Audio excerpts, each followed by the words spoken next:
राधे राधे मित्रों। तो मित्रों, आप लोग राधा किशन के अपकमिंग एपिसोड में देखेंगे कि भार्गवी श्रीनिवास के लिए कहती हैं पता नहीं क्या माया किया इस धूत ने। सब अपना कार्य छोड़ के उसकी प्रतीक्षा में लगे हैं। और फिर तभी सखिया आ जाती हैं और कहती हैं चलो मान लिया श्रीनिवास से तुम्हें घृणा है, किंतु उस युवक का क्या जिसने तुम्हारे लिए सुंदर पुष्प भेजे हैं। और फिर कहती हैं देखो तो बेचारे पुष्पों की माला सूख सी गई है, फिर भी अपने पास कितने प्यार से रखी है। और फिर मित्रों, आप लोग आगे देखेंगे कि राजकुमार बासु कहते हैं घृणा आती है मुझे इस श्रीनिवास से, उसे दंड देने को आतुर हूँ मैं। और फिर आगे देखेंगे कि श्रीनिवास स्मरण करते हैं जो भी हो बासु मन लगा के प्रयास करना, मुझे पकड़ने का पूर्ण मन के साथ करना, तभी तो आनंद आएगा इस खेल में। अब चाहे भोजन हो या षड्यंत्र, यदि वो ठीक से पका ना हो, उस पे योजना का तड़का ना हो, तब तक स्वाद नहीं आता। और फिर मित्रों, आप लोग आगे देखेंगे श्रीनिवास ऋषि भृगु के घर पहुंचते हैं और कहते हैं प्रणाम, मेरा नाम है श्रीनिवास, मैं यहाँ आज स्वादिष्ट व्यंजन बनाने के लिए सज्ज हूँ, बताइए आप सब क्या खाना चाहेंगे। और तभी भार्गवी की माँ कहती है पुत्र तुम्हें विलम्ब हो गया है, भार्गवी के पिताजी आते ही होंगे और उन्हें तो समय पर ही भोजन चाहिए होता है। और फिर श्रीनिवास कहते हैं आप चिंता मत कीजिए, आज का भोजन अत्यंत स्वादिष्ट होने वाला है। और कहते हैं देखिए विशेष तड़के की सामग्री लाया हूँ मैं। और फिर आगे आप लोग देखेंगे भार्गवी की माँ कहती हैं भार्गवी पुत्री, और तभी सखियाँ कहती हैं लगता श्रीनिवास आया है। और श्रीनिवास भोजन बनाने में व्यस्त हो जाते हैं।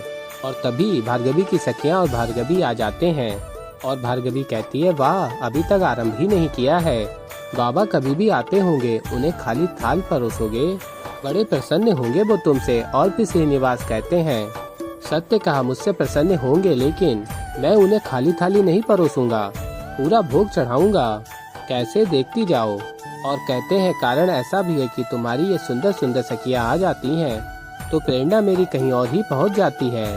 कल आई थी तुम्हारी ये सुंदर सखियाँ तो मैंने नृत्य किया, आज ये सुंदर सुंदर सखियाँ आई हैं तो मैं अत्यंत स्वादिष्ट भोजन बनाऊंगा।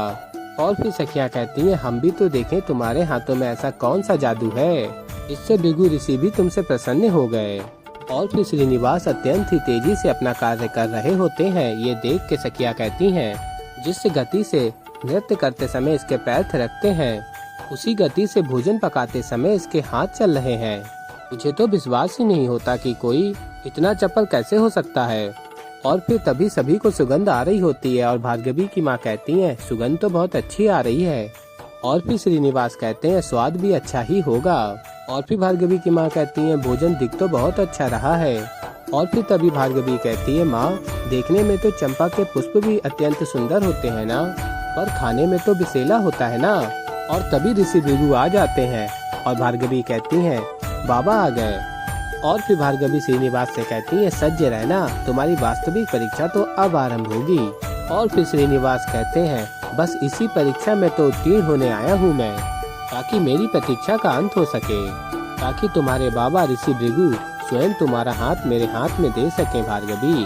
और फिर मित्रों, आप लोग आगे देखेंगे कि ऋषि भृगु कहते हैं शीघ्र भोजन लगाओ, मुझे पुनः महल लौटना है।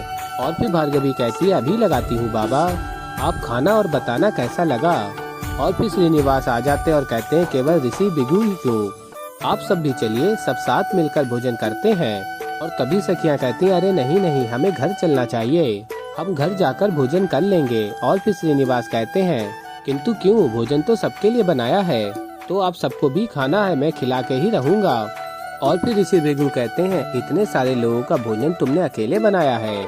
और फिर भार्गवी की माँ कहती है वो भी आधे पहर से सम समय में। और फिर ऋषि भृगु कहते हैं अच्छा। और फिर श्रीनिवास कहते हैं क्या माता आप भी मेरी इतनी प्रशंसा कर रही हो कि मैं क्या कहूँ।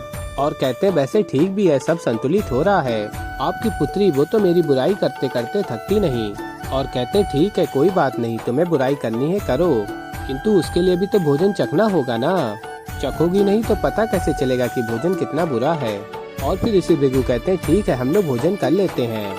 और फिर आगे आप लोग देखेंगे श्रीनिवास सभी को भोजन परोसते हैं। और फिर भार्गवी कहती है बस बस और नहीं। और फिर श्रीनिवास कहते हैं लो लो और खा लो। और फिर भार्गवी कहती है अरे हर सामग्री इतनी अधिक क्यों परोस रहे हो मुझे।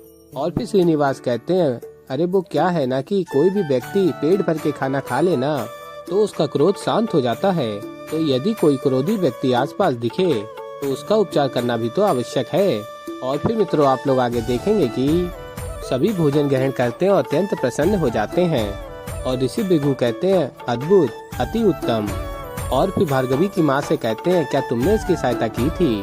और फिर भार्गवी की माँ कहती है नहीं, इसने सारा भोजन स्वयं पकाया है। और फिर भार्गवी से कहते हैं श्रीनिवास अरे भार्गवी तुमने अभी चखा नहीं। और फिर ऋषि भृगु कहते हैं खाओ पुत्री, खाओगी नहीं तो सीखोगी कैसे? और फिर श्रीनिवास भी कहते हैं वही तो, खाओगी नहीं तो सीखोगी कैसे? और फिर भार्गवी खाती हैं और स्मरण करती हैं ये श्रीनिवास कितना भी बुरा मनुष्य क्यों ना हो, किंतु प्रतिभावान तो अवश्य है। भोजन तो बहुत स्वादिष्ट पकाया है इसने। और कभी श्रीनिवास कहते हैं कुछ कहा भार्गवी? और फिर भार्गवी कहती है मैंने तो कुछ भी नहीं कहा, मैं तो खा रही थी। और फिर श्रीनिवास कहते हैं तो अच्छी बात है, क्या है कि खाते समय बातें नहीं करते। और फिर मित्रों आप लोग आगे देखेंगे कि श्रीनिवास कहते हैं आप सबका बहुत बहुत धन्यवाद, मुझे अच्छा लगा कि आप सबको भोजन अत्यंत अच्छा लगा। और कहते हैं जब भी कोई कार्य किसी के लिए करो और वो कार्य किसी को अच्छा लगे, उसकी प्रशंसा हो तो बहुत अच्छा लगता है, मन आनंदित हो जाता है। बस अगर ये नहीं होता तो उतना दुख भी होता है। और मैं तो एक कलाकार व्यक्ति हूँ, मुझे तो कहीं अधिक दुख होता है। और फिर भार्गवी स्मरण करती है स्वयं ही तुमने मार्ग सुझा दिया मुझे अपने अंत का श्रीनिवास, प्रशंसा न होने पर दुख होता है ना तुम्हें।